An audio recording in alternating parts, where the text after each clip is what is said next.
Alrighty, well here we are with some LSVintage Cube, thanks to LSV and Gabby Sparts. So we are looking at some interesting cards in this pack, things that catch my eye right out of the gate. So Emrakul, there's always cool things you can do with Emrakul. Raugan Triome, all the Triomes that are in here are pretty solid, just as additional dual lands. Fallen Shinobi's really good, Jiraga Tree Speaker's pretty good, and then there are some other fine-ish cards, Mesmeric Fiend, Acidic Slime, Sword of Fire and Ice, and Talisman are all kind of like meh. But I think the thing that leads to the most like interesting or exciting, I guess, games for me is going to be this Emrakul. We can kind of go a couple of different routes. We can pick up Show and Tell, we can pick up Sneak Attack, we can pick up Through the Breach. Those are all in here. I think actually even the 5-mana creature that lets you Sneak Attack other things in is also here. Notably, this probably puts us pretty solidly into red, with the exception of if this Tree Speaker wheels, maybe we'll be in green, but that seems pretty unlikely. So we'll just take the crazy spaghetti. Ooh, see, and now we've got Rofellos. So now I am a little bit bummed out that I didn't take the Jiraga Tree Speaker, but I think I am just going to still take this Rofellos. It's by far the highest power level card in the pack. I also think Arcane Denial is fine. Being able to counter spells for 2 mana is really important in a cube like this. Breeding Pool is obviously really good because it's a forest that could potentially help us to play blue cards in a deck like this. We could also look, maybe like we wanted to go some wild way and play Omnath, but I think Rofellos is, once again, just sticking with the highest payoff card, and that's really what we got. From here, now we're looking at a couple of choices.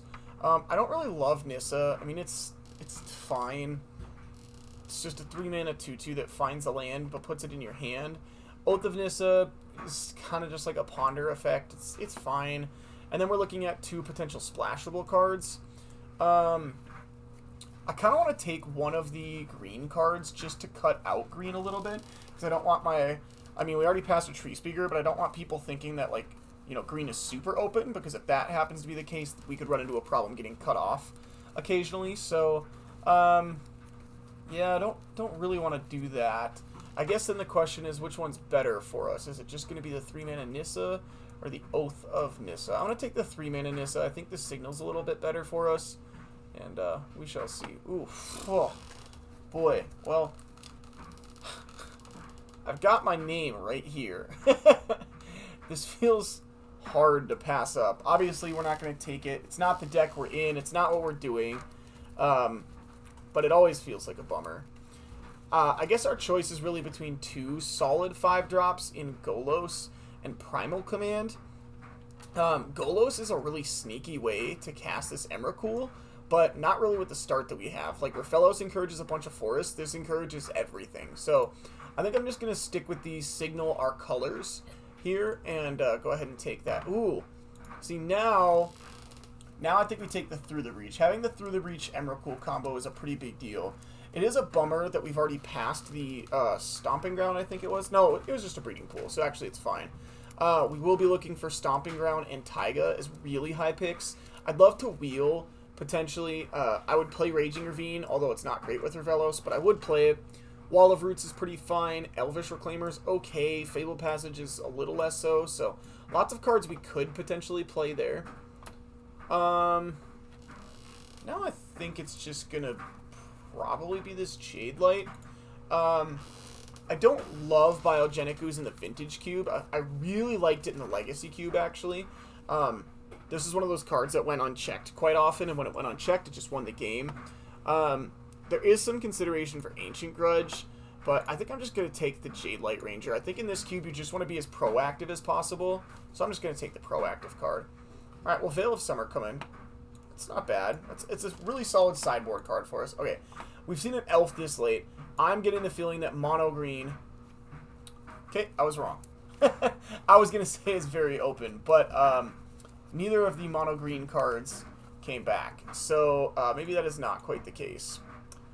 There must have been a couple of really solid green cards in there, would be my guess. I'm going to take this Arcane Denial. Maybe a World War Splashing. That seems good, although unlikely. Yeah, missing out on the Derogatory Speaker definitely means that someone else is in mono green, which really kind of sucks, given that we've taken this for Fellows. We could have gone and stayed a little more open, and then maybe we'd be in like a Through the Breach, like a blue-red deck, like I had originally thought with the Emrakul. We could have picked up that Pestermite, and then who knows, maybe we'd have the backdoor out of like Twin comboing as well too, although I don't know that we had super great options in blue and red in the other packs, so it's a little tough to know for sure if that would have actually paid off for us or not. But I do like the start we have. Obviously, we just want a whole bunch of... Oh, this Oath did wheels. Maybe there isn't a mono-green player. We just want a whole bunch of 1-mana dorks. Gaia's Cradle, things like that are really going to be our huge accelerants. You just... In a deck like this in Vintage Cube, it's all about how quickly you get on the board and much less about the level of like greatness that your threats really are. Like, if you put a Biogenic Ooze on the battlefield turn 2, like, I don't know how you would do that, but if you do that on turn 2 or something, like, that's good enough, right? Like, that's going to close out a bunch of games, so it doesn't even have to be a great threat. Although, obviously, we'd like the premier ones in Primeval Titan, Craterhoof Behemoth if we find Natural Order and some more dorks, things like that. But realistically, I think it's going to be more important to get on the board quicker than it is to prioritize these super great threats. Well, I am going to take this Pestermite. It's going to sit in my sideboard and be very content there. And now, Wall of Roots or Raging Ravine. I think I'm going to take Wall of Roots. We can hold out. If this Raging Ravine wheeled, there's a really solid chance that nobody's in red-green, which means that we probably will pick up the Taiga or Stomping Ground if one is opened, which is just going to be way better for us given Rafellos actually cares about the basic land type that's included in the land. So we really don't want to get stuck in playing too many non-forests specifically. It'd be nice to pick up a couple of fetches, pick up, like I said, Taigas, Stomping Grounds, all of that stuff. There may even be a world where we'll play, like, if we find a Triome in a pack that doesn't have too much else, and the Triome is, like, the Teamer one or something. Oh, see? Yeah, Biogenic Ooze I was talking about. Came around. Like a Teamer Triome or something. Might even play that just as a forest that taps for red mana. Because that's super important with this Rafellos, and obviously with our Through the Breach here.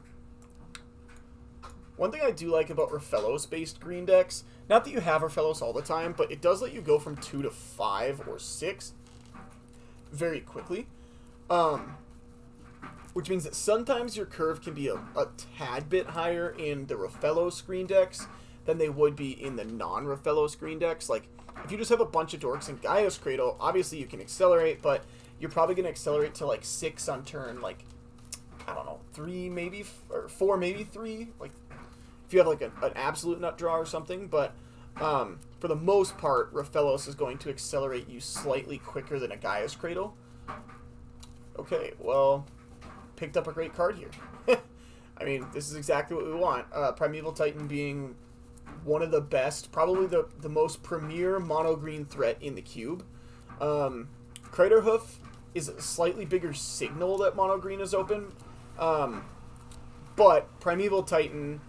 is just fantastic. I only say that because sometimes people will play Primeval Titan in non-mono green decks. Like, you'll still play this in anything with green that's looking to get to mana. Land drop 6 or at least 2 6 mana in anyway. So, yeah, seems pretty good for us. Yeah, I mean, Wooded Foothills is pretty solid. A little bummed that there's not really much in this pack for us to wheel around. I mean, maybe we'll play a Walking Ballista, but I think we need to have quite a bit of ramp before I really feel comfortable doing that, because Walking Ballista isn't really great removal in this cube. It's really, really solid at killing your opponent if you can play it like as a 4/4 or a 5/5, but it's not really going to be good removal, because by the time you can play a Walking Ballista as like a 4/4 or 5/5 most of the time, people are slamming Primeval Titans, Grave Titans, things like that, and that's just not really going to cut it. Those just don't really add up very favorably for you. Okay, interesting one here. Interesting one. So, we could just take the Inferno Titan. I don't really want to play a double red card if we can avoid it, but there really isn't too much else here. I could consider this Phyrexian Revoker. Or this Life from the Loam. I really don't like Life from the Loam because it's pretty unlikely that we'll have many fetch lands at all. We probably won't have strip mines or wastelands or anything to be recurring with it. So it's just not going to be great for us. I guess that means the best card for us here is probably the Inferno Titan or the Phyrexian Revoker. Boy, just neither of these are very exciting, to be honest with you. I think actually I like the Phyrexian Revoker a little bit better. I just think that the Inferno Titan is going to skew our mana just a bit more than we want it to be, in order to make sure that we can play that. This Toski's fine. I mean, we don't have a whole ton of like 1 and 2 drop creatures, but that Jiraga Tree Speaker didn't come back around, but that Elvish Mystic made it super far. The Biogenic Ooze wheeled, so I don't think anyone else is in mono green, which means that more of them, if they're opened, will probably be coming to us, and that's got to be pretty good news for us. So we'll just take the Toski. Okay, well, there's a Deceiver Exarch there too. Man, the Twin combo is probably pretty open this draft, assuming that Twin itself actually does get opened. Yeah, I mean, we'll take this. I'm going to put this over here by my land, because I'm not positive that we're going to play that card yet. I might play that if we find ourselves in a spot where we, like, pick up a bunch of fetches, or if we find ourselves in a spot where we pick up a strip mine or wasteland. Maybe I'll consider it, but probably not. Abundant Harvest is really, really solid. Really solid. Not exactly the one drop that this deck wants, because it does really want an accelerant on one, but just as a piece of card selection, it's really, really good. Yeah. Whew. Whew, boy, was that open. Super open. Well, there really isn't much for us here, is there? Can't play the Kiki. That's too much red. Wildfire's bad for us. I guess I'll just take this Lumbering Falls. Maybe that's... Nah, I'll take the Kiki. Just put it in the sideboard, I guess. Maybe there's a world where somebody, like... I don't know. Is doing show and tell shenanigans and we decide we want it. I doubt it, but just trying to construct scenarios that could hypothetically happen that could make us want to make one decision over the other. And here, I think I'm going to lean towards the Escape to the Wilds over the Glorybringer, 100% just due to the mana cost. I think Glorybringer actually is pretty solid, but I just really don't want to get caught in a spot where we have to play double red cards. As it sits right now, we don't have a Taiga or a Stomping Ground, and so red mana is going to be pretty tricky with this Rafellos. We definitely are not picking up more Dorks. I wonder if, and this is very realistic, I would bet that what actually happened is whoever has the...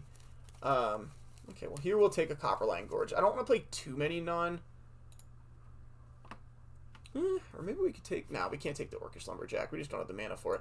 I don't want to take too many non-forest lands, but it is a green-red duel in a sense, so it's better than having nothing, and the Orc just... Our mana is not good enough to have red on one currently.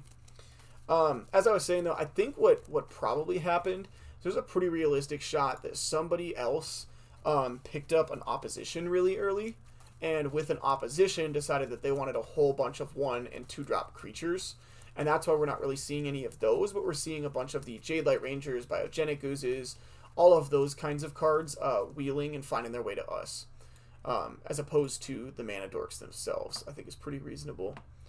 I don't think we're going to play any of these. I'll put this in the sideboard. We're not going to play that card, but... Okay. Man, we got quite the sideboard going on with an entire Kiki Jiki combo, huh? That's kind of... it's kind of a drag. Makes me a little sad that I was able to draft all of this, and for the first time I don't think I'm going to be playing it, but... you know, we stuck in our lane, stayed where we were, and I guess that's fine.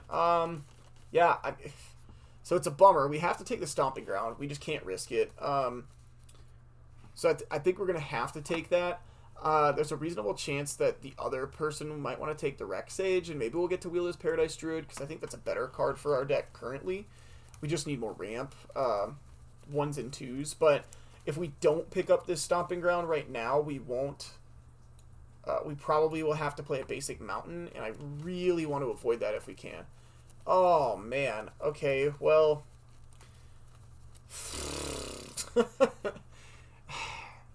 Crater Hoof and Natural Order in the same pack.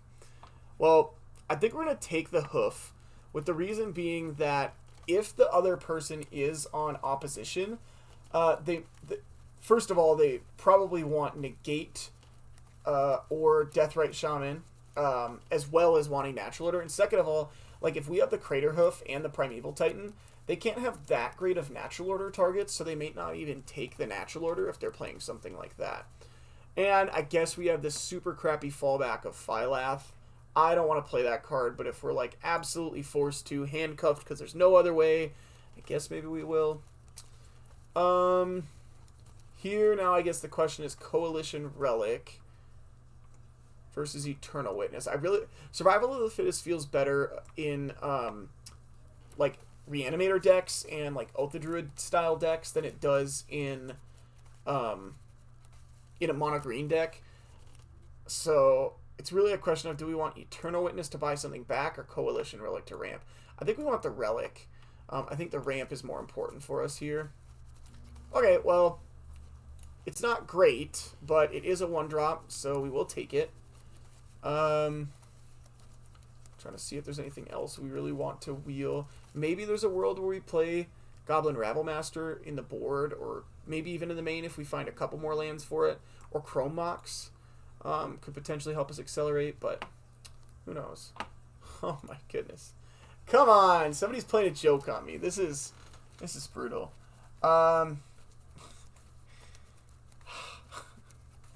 So disappointing. Yeah, I'm just gonna... Obviously, we have to let it go by. There's no reason to take Splinter Twin. Any of these creatures, if you get them out and they stick around, you do not need double activations of any of these. It's just not what you need to be doing. So we'll take the Solemn. Here we'll just take the cheaper threat. I have been very impressed with Questing Beast. I do think the card is very good, but it's a matter of, at this point, we need the cheaper things. We need the things that ramp. More than anything else. So we just kind of have to take that. It is also fixing if we play a basic mountain, which it looks like we'll have to. So, yeah, just kind of have to take that. Ooh, Utopia Sprawl. Much rather have Utopia Sprawl than another 5-mana threat at this point. Also helps our fixing. This actually makes our mana a little easier because it means that maybe, although now that we have basic finders in Sakura Tribe Elder, we probably still want it. But maybe there's a world where we end up having enough red sources with this Utopia Sprawl and Gilded Goose that maybe that's potentially alright to not have to play a mountain, but it does look like that's going to be the case for us. I guess the other way that could happen is if we found ourselves with a whole bunch of green fetches as our last couple of pickups here. You know, if we had 4 green fetches, even though we only have 1 dual to fetch in Stomping Ground, you know, that's going to put our red sources up really high, and we really don't need them until turn 5. And with, you know, Coalition Relic as well, but who knows. Okay, well, I don't really love any of the cards here. I guess we're going to play this Talisman. The Crop Rotation, like, I played it earlier in a deck that had Gaia's Cradle, and even then it wasn't great. It's just really not what we want. Sweet. All right, I did get paid off. I do think that that is the case. Somebody's playing an opposition deck, and that's why we haven't seen too many of the 1-drops. Because there are a bunch of green 1-drops. That's probably why. But happy enough to play the Paradise Druid. That card is fine for us. Okay, we did not get the Natural Order to wheel. That's fine. I guess it was probably unlikely that that would be the case anyway. I'll take this Phylath. I think we're going to start cutting some of these threats, however. I think we have potentially too many big, fat threats that might might not do enough. Honestly, it might even be... Well, this Ramanop Excavator can get out of here. I'll take this Voice of Resurgence for my boy John Baker. Oh, wow. Okay, that wheeled. That's pretty good, actually. I like the Turn Timber Symbiosis. I didn't bring it up earlier, but it is a card that I've been very impressed with in a deck like this. As just an additional land. It's just kind of nice. Currently, as it sits, we've got 4 cards that I would consider to be a land, because I am going to consider this as a land. So 4 cards I would consider as lands, which then means that we're at 25 cards. We would be on 15 lands right now. We don't quite have enough 1-drops for me to feel comfortable at 15, so we're probably going to need to go up one more. Cards I would consider for the sideboard at this current point would be, or just to not play, Walking Ballista maybe as just a sideboard card, Phylath because it's not fantastic, and then maybe there's a world where we just sideboard like the Revoker. Tough to know for sure. We'll see where we're at when we're all done here, but I don't think there were too many other cards that we were really looking at potentially wheeling. It was really Natural Order was our big one that we were kind of praying for, but knew was pretty unrealistic. We only got a couple of cards, yeah. Alright, well, yeah, I guess as it sits currently, I kind of want to just cut the Revoker of all those things that I was talking about before. Yeah, I think that might be where we go. Ballista is fine as a 2-drop. It's not great, but you know, it's playable as a 2-drop, and obviously scales a lot better than Revoker does. Wow. Okay, we picked up Vivian. Okay, maybe we want to consider.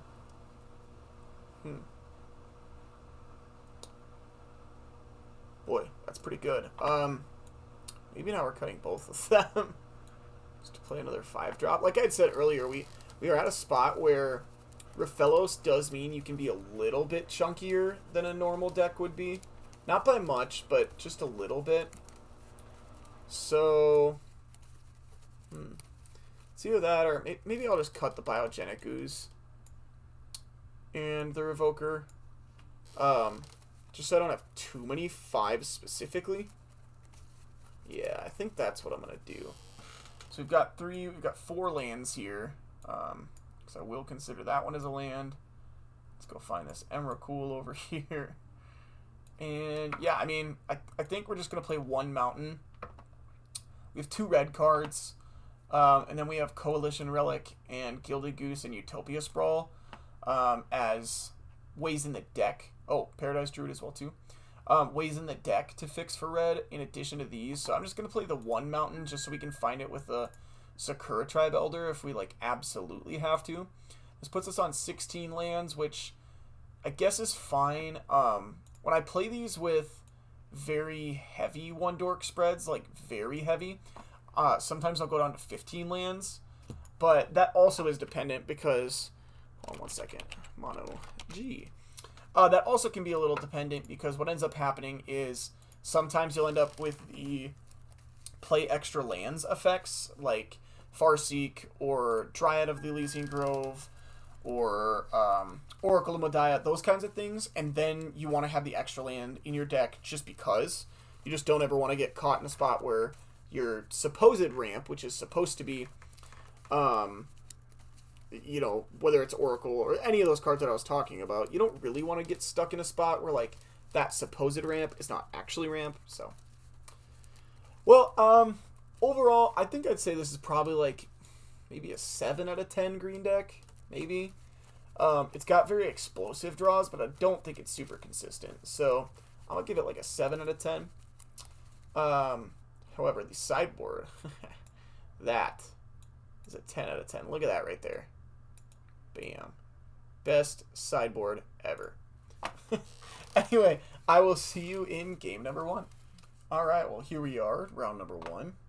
I mean, we get to go 1 to 3, so I think that's kind of what we want to be doing here. I am going to Utopia Sprawl on red, just in case. Just in case. You never know exactly what our draws are going to look like, and maybe there's a world where we, after our 3-drop, find ourselves in a spot where we really are looking for Through the Breach Emrakul or something, so we shall see. Our opponent is taking their time debating their keep. Wow. Well, they have mulligan down to 3, which I cannot imagine is good for them. They're just going to find a Triumph. Wow. Okay. Well. Yikes. Now we just have to not lose to a mulligan to 3. That's kind of the goal here. Turn Timber Symbiosis. Well, we'll see. We'll see. Maybe we'll get to a spot where 7 mana is where we need to be. Oh my goodness, we found 2 more lands. Okay, so... That's a little awkward. But hopefully we'll just be fine and it won't matter. Okay. So we're just going to play out a couple of dorks here. Get aggressive. Get in there. I apologize, by the way, if you are hearing noise from the washing machine that is currently running. This is the much nicer microphone, so I decided to use this one anyway. So we have 1, 2, 3, 4, 5, 6, 7. So I am going to end up sacrificing this for sure. Can't draw extra cards. You got it. This allows us to turn Timber Symbiosis on our turn. Which I think is better than making sure this dies. Because we are going to cut out an activation from it at least, and that's fine. So we'll see what we hit with this Symbiosis. So we can hit our Emrakul off this, huh?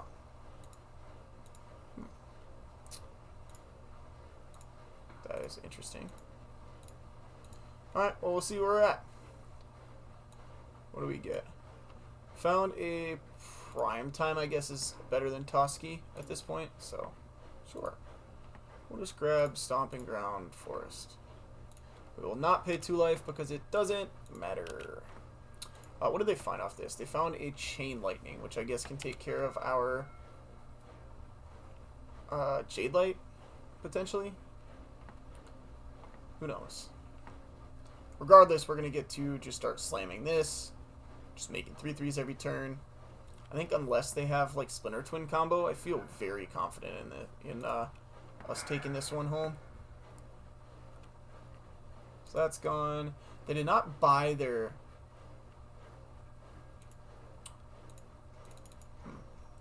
Did not buy their loot tree, so maybe this means a counterspell here, but...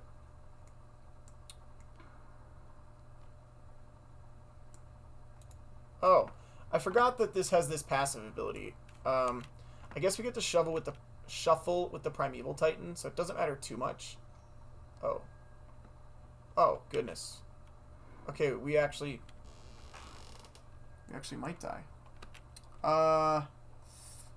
Okay, this is a bit awkward. If they mulligan to 3 and they get us, I'm gonna be a little upset. I'm not gonna lie. Now we just have to dodge a Splinter Twin? Please? No. Okay. No Splinter Twin. By Lutri. Okay. So we know they have that in their hand. We get to cast this, which is pretty good.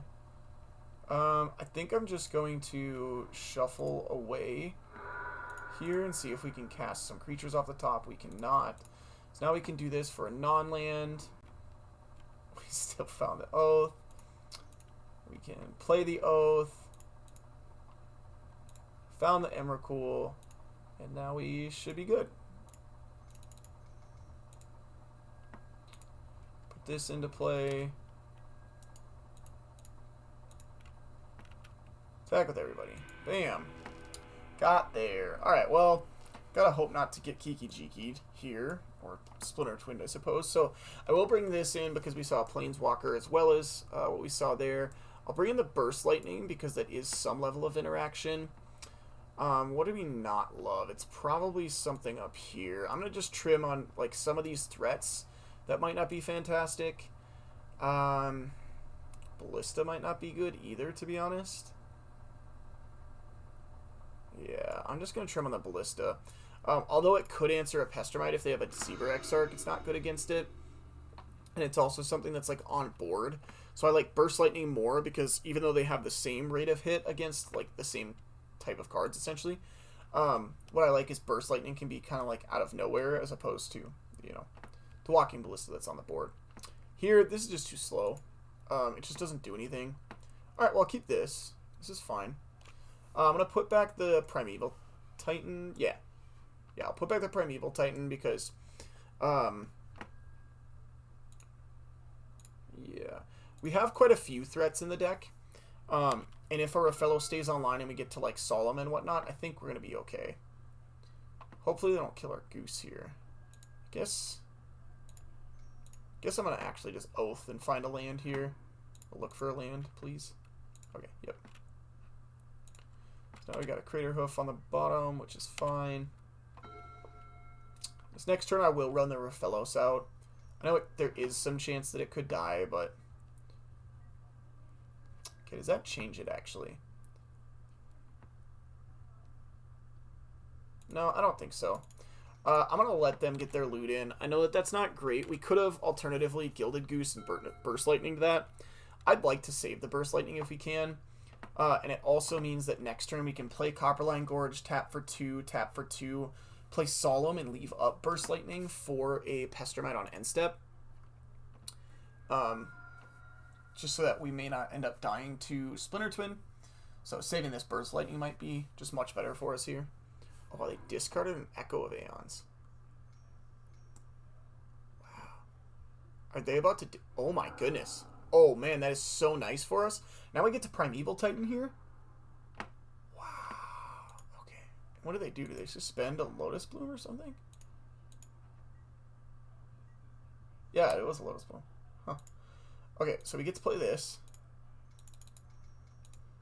We get to do this, which is going to find us our Stomping Ground, and I guess just another Forest, just so that we can have more Forest types, Forest in our land types.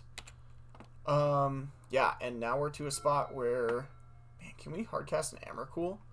What do we have here? 5, 10... Not quite. We can't hardcast an Emrakul yet, but we're getting pretty close. We can, however, like Toski plus Elvish Mystic plus Coalition Relic. 4, 5, 6, 7, 8. And then look to kill them next turn with Crater Hoof, potentially. Okay, well that ruins our Toski plan. What did they find off this? Whew, LED. Wow. Is this like Twin Storm? That's kind of cool. Oh, okay. Well, now... I guess if we kill it with this Primeval Titan anyway, we will get to draw a card. So... I'm going to play this sort... Okay, they're F6. Cool. So I'm going to sort of Fire and Ice, equip here, play this... I'm going to go ahead and actually attack this Narset. Yeah. No, I can't with this sword. Yeah, I'll just attack them. I lied.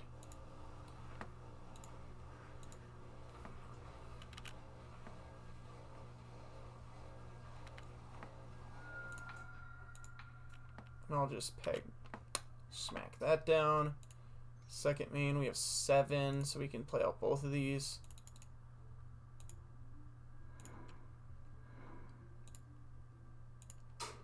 And now we might be in a spot where we can hardcast Emrakul. Assuming we're not dead here.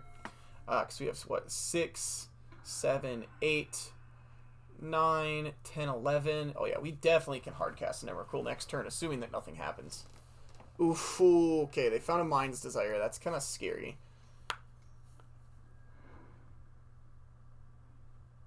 Okay.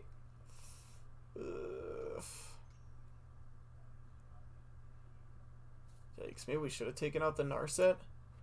Then we wouldn't got the Sword Trigger. Maybe the Sword Trigger just wasn't important. This is going to be Mind's Desire for 3, hold priority, crack LED. Alright.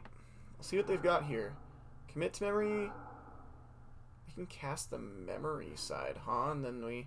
But I think we'll live through that. What does bonus round do? What does that card do?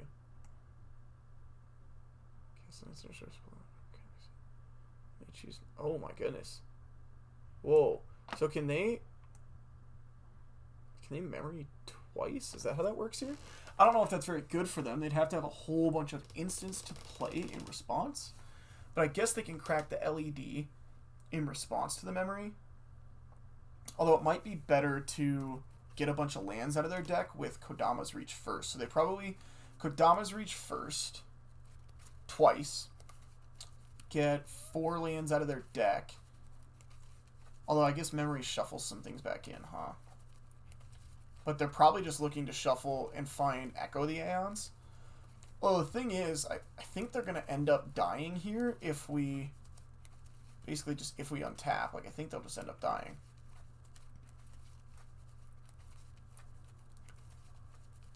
Yeah, they found a bunch of lands. Just going to exit out of all of these. I know they have 2 of them in hand, but I think they are going to Memory, so I just don't think it matters.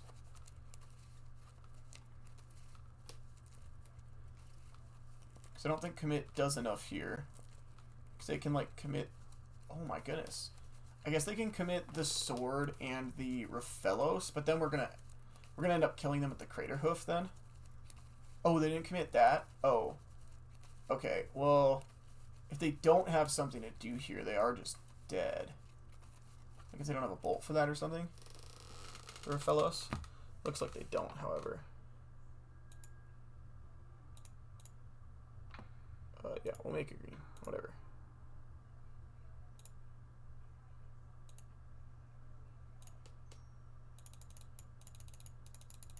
Eight mana. Bam. And there you have it. Easy peasy. Alright, well, yeah, seems pretty good. Like I said, 7 out of 10, but it has explosive starts, and that was definitely one of the more explosive sides. So I will see you in match number 2. Alright, here we are for match number 2. You know, this is tempting because we have so many good cards in our hand, but this is so slow that if Abundant Harvest doesn't hit exactly Raphellos, I think we're kind of screwed. So I am going to mulligan this. Yeah, this is much better. I'll keep, and I'll put Phylath on the bottom because we don't have red right now. Ooh, if this is a green mirror, we might be in trouble. Okay, well, this is going to find a non-land. Okay. It's not going to do too much for us. I guess the good news is if we ramp into this Walking Ballista, that might save us a turn or two. But the scary part is with this Tree Speaker... Whoa, okay. I was going to say this Tree Speaker is going to bring them to 5. They could, like, plow under us or something pretty scary here. So I don't like that. Plow under is pretty bad. Primal Command would also not be great for us just because it sets us behind quite significantly. Yeah, anything like that would be not great. Otherwise, we can Ballista for 3 and shoot down the Tree Speaker and maybe something else, depending on what they have. Ooh, Tireless Tracker. Okay. So we have 6 mana. I guess it is going to be best to just do this now, huh? See if they crack their clue in response. They do not. Okay, I'm just going to shoot this down then. The Tireless Tracker is good, but like with this Raphellos in play, we're at a spot where if we get to untap with the Raphellos again, we're just doing things that are way beyond like drawing cards with a Tireless Tracker. So while leaving the Tireless Tracker in play is kind of annoying, like we might be perfectly fine with just, playing out our Nissas and our Wall of Roots and hoping to kill them with a Crater Hoof over the course of the next turn or two. Okay. That might change things a little bit. Maybe now we just make the Ballista bigger. It says 3. So if we play this, we've got 8 mana. We can pump this twice. Or we can Wall of Roots. 1, 2, 3. 1, 2, 3, 4. Yeah. So we can do this and this. Go find a land.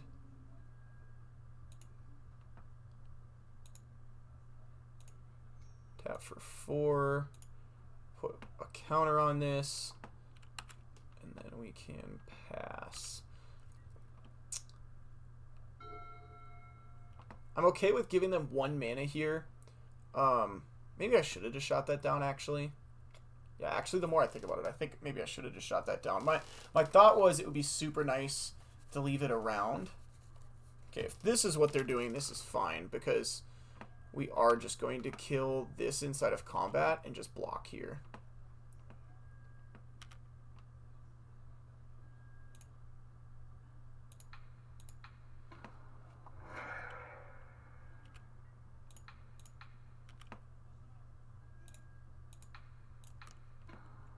Yep.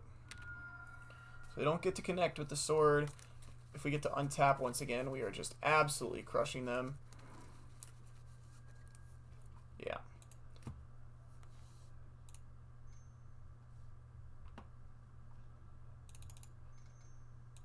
I guess they're not dead to this, I don't believe. But still. Yeah, because that is defender. Whatever. They're almost dead to it, and we can still throw this in the way of a sword if we need to. I guess I probably should have played the Copperline Gorge there then, but I think that's fine.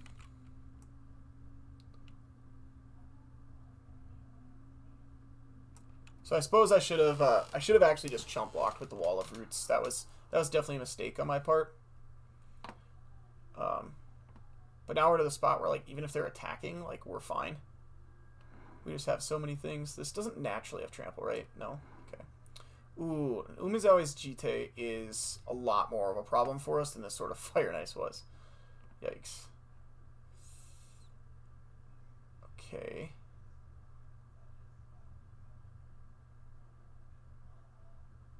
So let's transform on 7, right?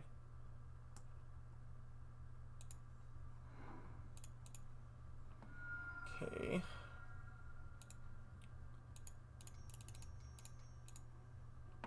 Well, wish I had drawn these in a slightly separate order.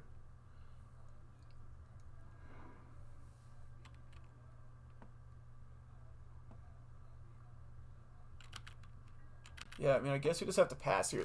I think we should be fine, because I think they're going to end up dying this next turn.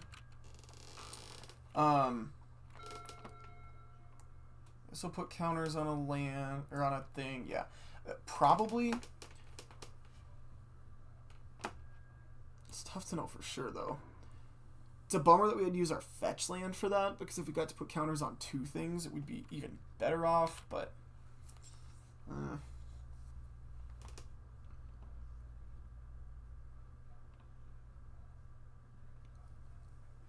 But once again, like, them turning sideways is, like, kind of just a death sentence. I guess what this does mean is they'll get to tag, assuming they're putting in... Oh, okay. Assuming they put their Umezawa's Jite on before they attack.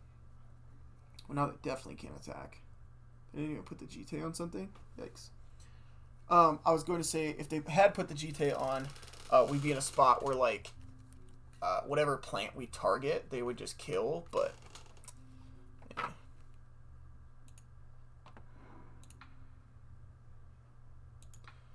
Oh, funny, I can put all the counters on there. Okay, so this flips, and then... I don't remember exactly what this does.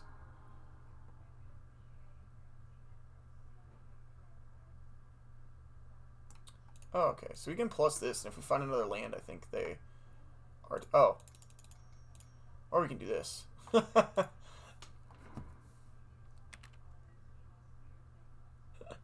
That's pretty cool. Combo. Alright, so, yeah, this does shut down mana abilities too, and all of their equipment, so I like that. Unfortunately, we don't have enough white to splash for this. So I guess it'll just be that card. And what do we not like here? Maybe it's just going to be one of these crappy 5-drops. I'm going to go with Planeswalker because there's a decent chance that on the draw we just can't protect it any meaningful ways, so you know, we'll see. We shall see. Really hoping for another Rafellos draw. I don't think that our green deck is nearly explosive enough without Rafellos, with like the one exception of like one drop into Coalition Relic potentially being pretty explosive. Specifically being our Elvish Mystic or our Utopia Sprawls, because Gilded Goose won't even tap for mana the second time. And that's a bit of a problem. But we shall see. Curious what our opponent's boarding here. Usually there's not a whole lot of like cards that you have to board into, but tough to know for sure.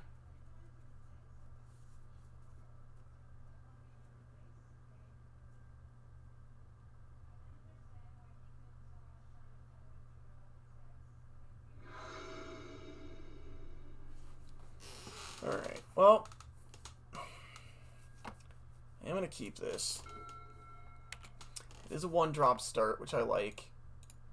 It is our worst one-drop, and I don't like that so much, but they didn't start on a one-drop. So now if they have a Rafellos, we can Walking Ballista it away. They do not. Okay. You know, I'm going to Talisman and then say go here so that this next turn we can Primal Command.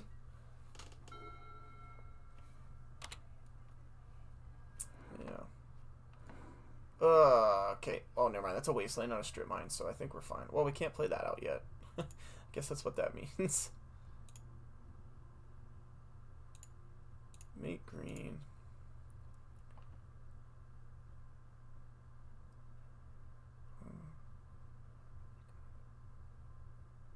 Yeah, we're going to do this mode. Put their land back on top. I know that like lets them play land for Tireless Tracker, but I mean, let's be realistic. That was going to happen anyway. 2, 3, 4.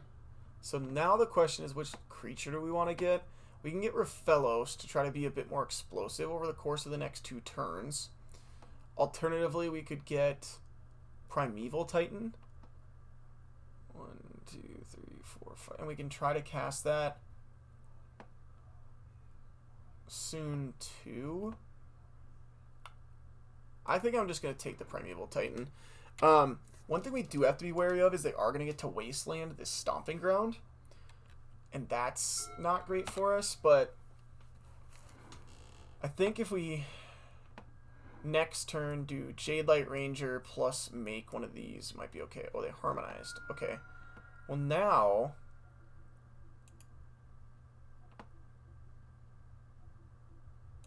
yeah, I'm gonna do that same thing still. 2 more lands. Okay. I guess that's good on our plan to hardcast December. Cool, but not exactly what we were looking for. Yikes. Okay. That's pretty scary.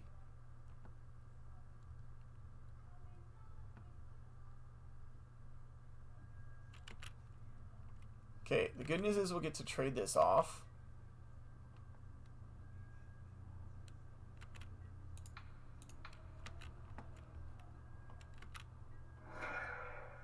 But now they can eat our goose too. Don't love that. Yeah. Ooh, okay. So don't eat our goose. So we do get to Primeval Titan here. I guess we could have done that anyway, because we had this Talisman in play I wasn't thinking. So I will just grab a mountain and another one of these so that they still don't have a Wasteland target. And I'll go ahead and pass. And I guess our plan is just going to be to Ballista for such a huge number this next turn that whatever they try to stick the GT onto, we just kill. Although, they probably should just equip this GT right now, yeah. That's fine too. Okay. I guess I do want to play this. Let me see how many we have left. 4. That's funny. We have basically exactly enough.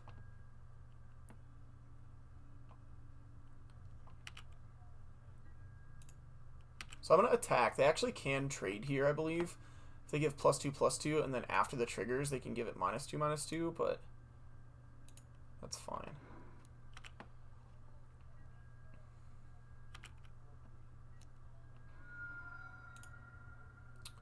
Seven, 8, 9, 10. So we can play this out as a 5/5. Yeah, I like that.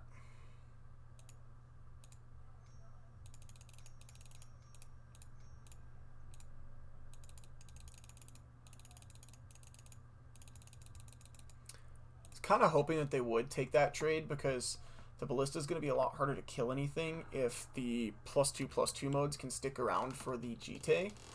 That being said, ballista has a lot of bullets in the chamber right now.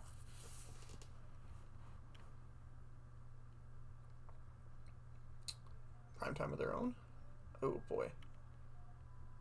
Okay, that's actually not too bad for us here. I mean, it takes out, I guess, yeah, our mountain, and then they wasteland our Copperline Gorge and think they've got us cut off red, but not so fast, opponent. Silly, silly opponent.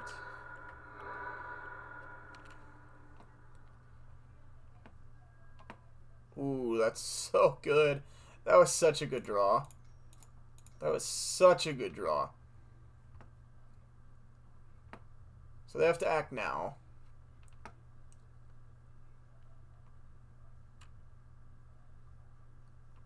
And we're obviously going to name the Umezawa's Chite. So we'll see what they choose. But I feel really, really fortunate now. Now I feel pretty good. And we also, I don't think I'm going to play this Stomping Ground out until we have a Through the Breach or a red card, I guess I should say, to play. I just don't think we need to. We have 8 mana available to us. If they just want to kill our goose, that's fine. Like I'm not gonna like spend 2 mana to make a food here, I don't think. Yeah, I think that's fine.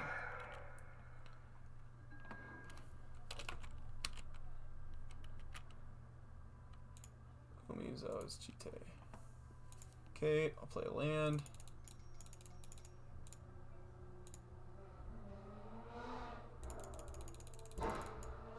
Gonna make this very large. Oops.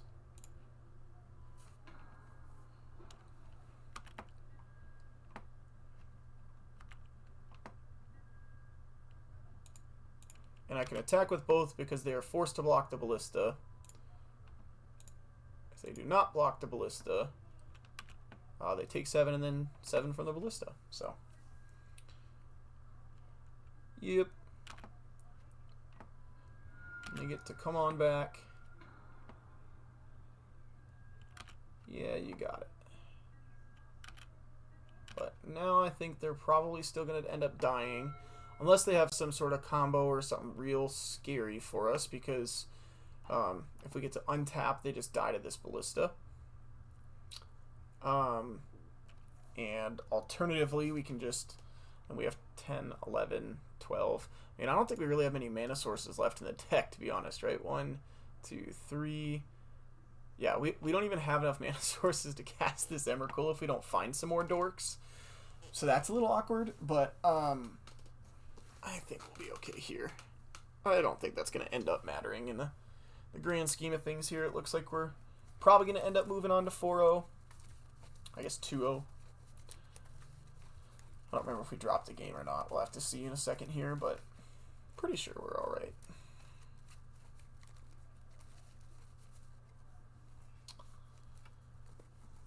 Obviously, Through the Breach would be a sweet draw. Phylath would be fine, although we don't really have any things left. What does this grab? Harmonize? Tireless Tracker? I don't even know. I mean, nothing good enough, I don't think.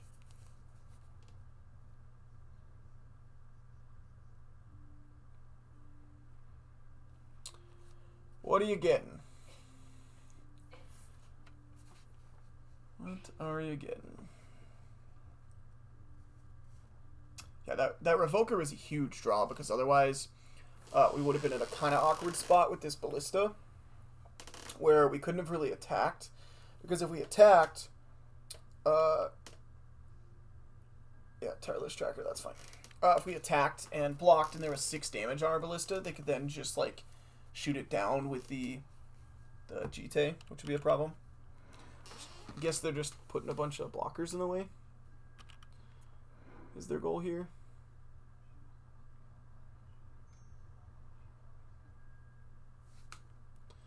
Oh, okay. So now, what happens if we...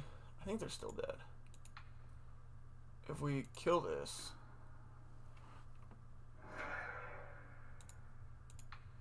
If we kill this...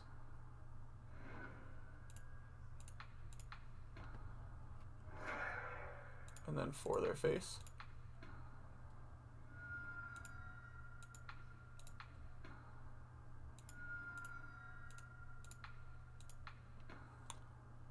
Guess they are not actually dead. Oh, I shouldn't have... That was a mistake. I shouldn't have fired off the last one and kept the 1/1 or the 3/3 beast, and then they would be dead. That was the mistake. Guess I get to do this though. I don't think there is any, right? No? Okay, that's fine. I'll play this untapped, I guess is fine.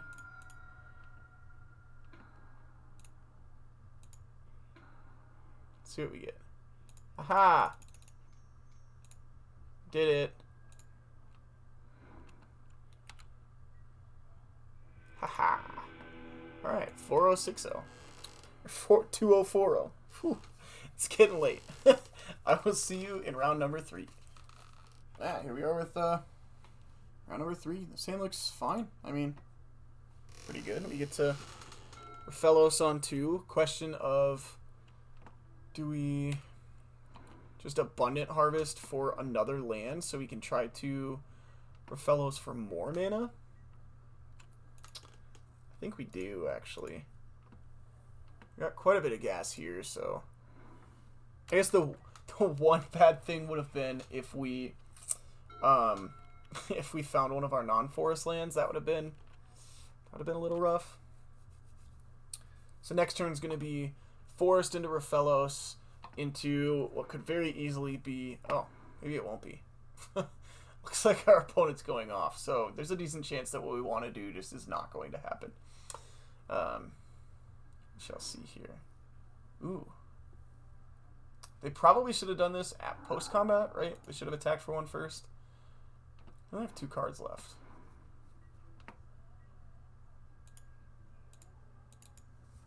Now that we have this Raphelos in play, if this does not get tagged by a removal spell, this Rashad Import isn't going to do too much. So that's good for us. But that being said, there's, you know, Skyclaves, Path to Exiles, Swords to Plowshares. I'm sure just tons of different ways that they can try to answer what we've got going on. So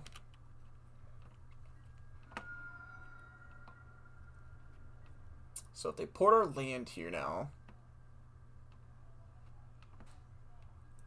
Yep, that happens. Forest? No. Okay. Well, now I just want to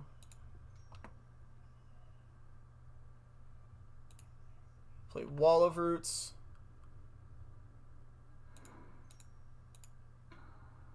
Play Paradise Druid. Play this tapped.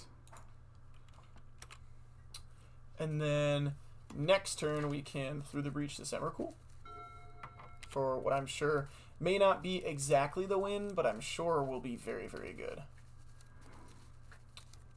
Okay, that's a little scary. Now are they to the point where they can keep enough permanents and kill us? I hope not. I think they are, actually. Yikes, that is pretty scary. I don't know if we have anything we can do about that. Do we have enough mana to play this as well, too? 1, 1, 2, 3, 4, 5, 6, 7, 8, 9. We don't. We're one short. 1, 2, 3, 4, 5, 6, 7, 8, 9. Yeah. Huh. So, do we have to just Vivian anyway and make something with reach just so we don't die? Because if we threw the breach here, 1, 2, 3, 4, 5. If we threw the breach, they only have to sack 6 things. And if they sack 6 things, they can go like 1, 2, 3, 4, 5, 6. Sack all their lands, attack us for 8 in the air, and then we die. So we can't do that. So we are going to do this.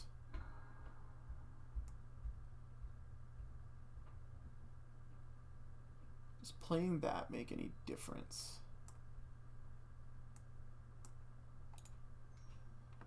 3.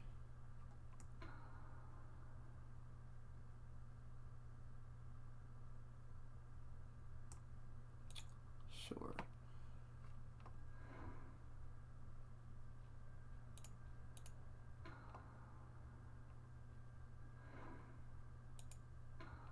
Reach. Okay.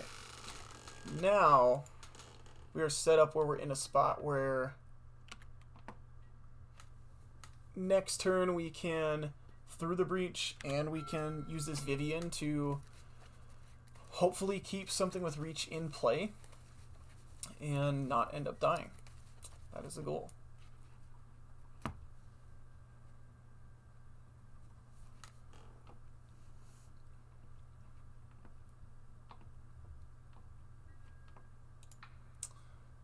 So if we block this one right now and drop to 3, is there anything that punishes us? I don't think so.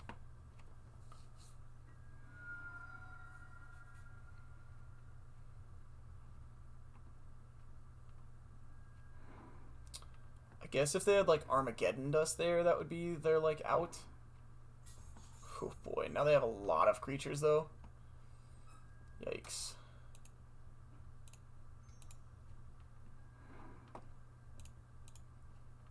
Well, does that change anything? So this taps for 4, 5. 1, 2, 3, 4, 5, 6. So we don't have enough to do both, unfortunately, but that is fine.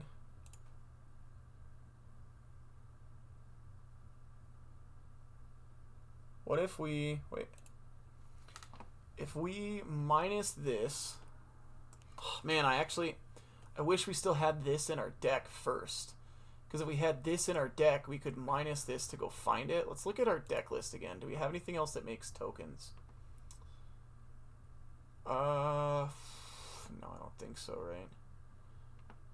So the best we can do is we can minus this Vivian, cast this Crater Hoof from the top.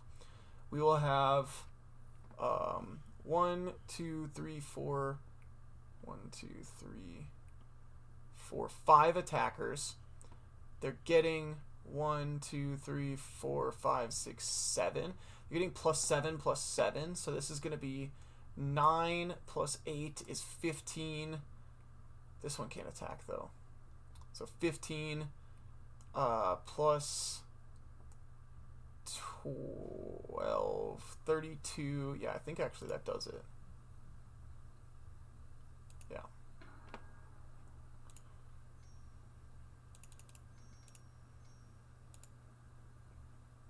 So we get to search first.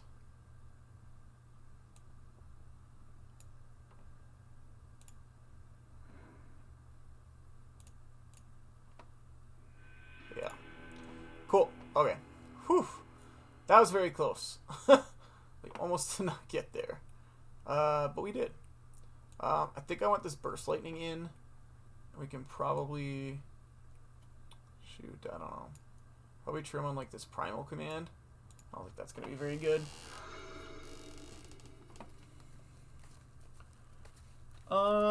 Yeah, I think this has to be a mulligan. We just don't have any dorks. Yeah. This hand's worse. Okay, we'll keep this one, put this back, and I guess just this. We'll just ramp into this Toski and see if the indestructible squirrel is going to get it done for us. Well, that's not too bad, actually. It's a better play for us than Toski on turn 3, which is good.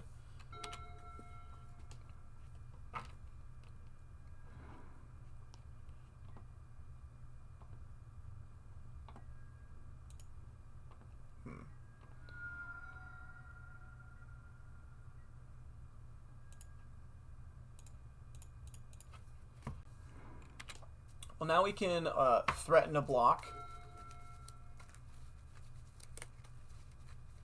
And see what they'd like to do. We cannot threaten a block anymore. And now this walking ballista is really bad. Okay. Put it on the lifelink. Please put it on the lifelink. Please put it on the lifelink. Let me kill this Gideon. Please, please, please, please. They did it. Okay, so they're just going to attack with this. They're not going to attack with the Gideon. Next turn we can play this ballista out as a 2-2. And tag... Really? I will take this trade. That is fine with me. Okay.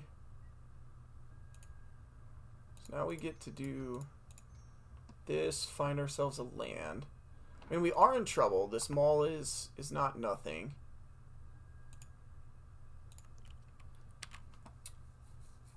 We have a land for next turn. If they don't put another blocker into play, which seems unlikely, but if they don't put a blocker into play that doesn't get tagged by ballista, I suppose I should say, we will get to maybe like Wall of Roots ballista attack, and then maybe Toski can do some stuff. Who knows? We'll see. Ugh, okay. Boy. Each time I could have cast this ballista and chose not to, I have been so deservedly punished. Like, so punished.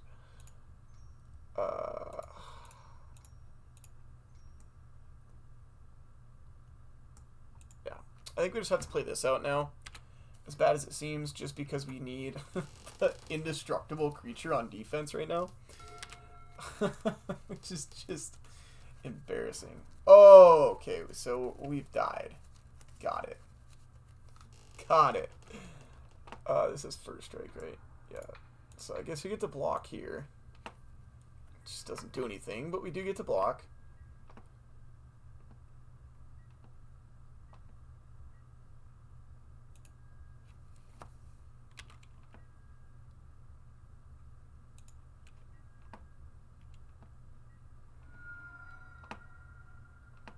I am going to throw this under the bus, assuming we get the opportunity to.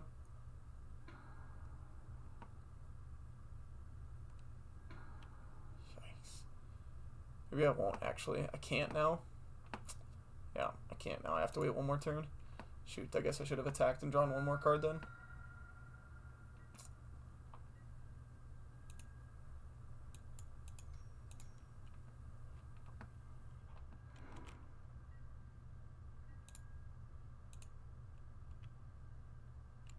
Yeah, I have to use this Nissa to block, so maybe we can find an out of some kind, although I don't think we have any now.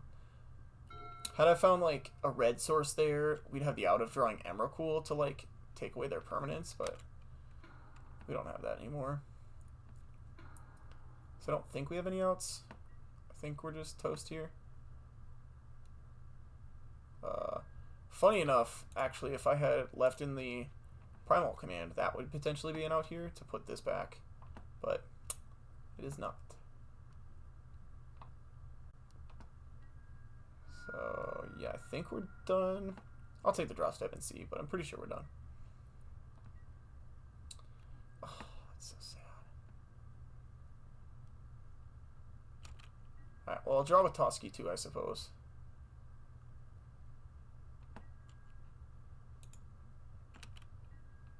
See what that gives us.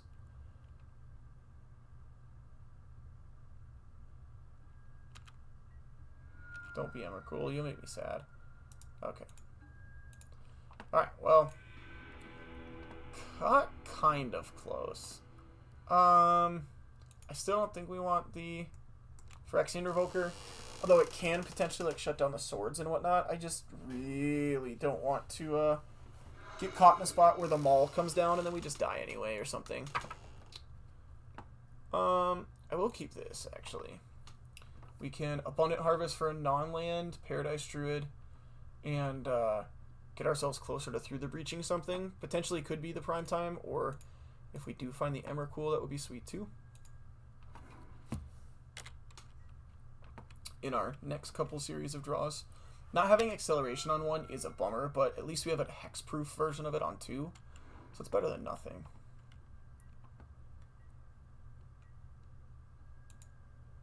Okay.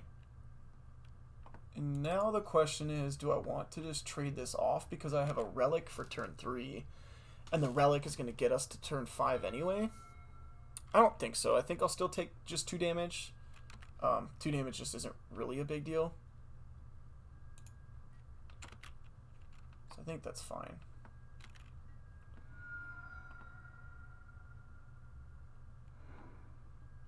Okay, so they're going to port us. Okay, now I'm really happy I did that because we can still Coalition Relic this turn.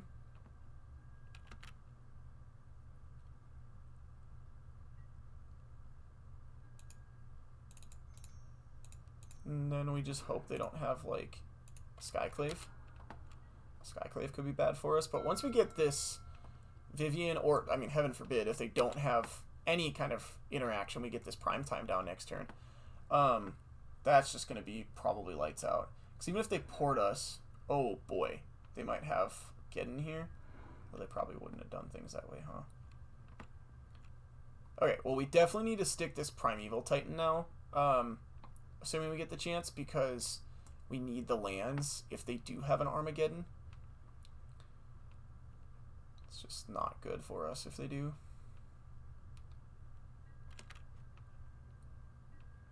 And while this Vivian is good, it might not be good enough. Okay.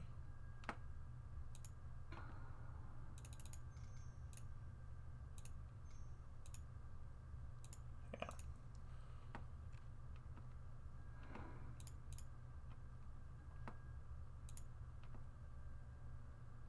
And now we can grab Copperline Gorge and Mountain just to make sure that they can't port us off of a red source.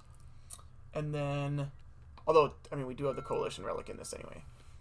Yeah, and then we're in a pretty good spot. Okay. So now if they, okay, so they don't have Geddon. I was going to say if they have that into Geddon, that would be like worst case scenario for us.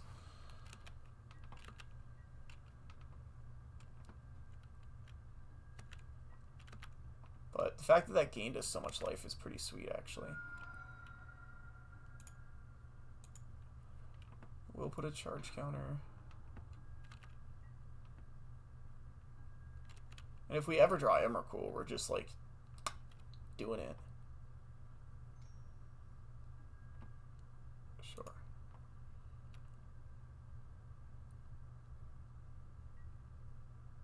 Okay. So now we have, this costs 1 effectively. So this eats up this mana. Then we have 1, 2, 3, 4, 5, 6. So we can still Phylath afterwards. Yeah, I think I like that.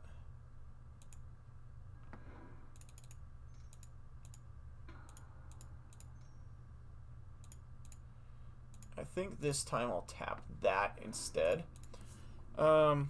Leaving up a potential blocker for one of these creatures is fine. Another potential blocker, I should say. Alright, cool. Well, we did drop 1 game. Someone got us one time, but, I mean, I think the deck was, like I said, I gave it like a 7 out of 10, but it wasn't because of its lack in power. It was purely due to its lack in consistency with not having the 1-drops. But as you could see from those games, the Rafello starts were super explosive. So sometimes that's all it takes. But, yeah, that's a Vintage Cube draft for me. I will see you around next time, and thank you for watching.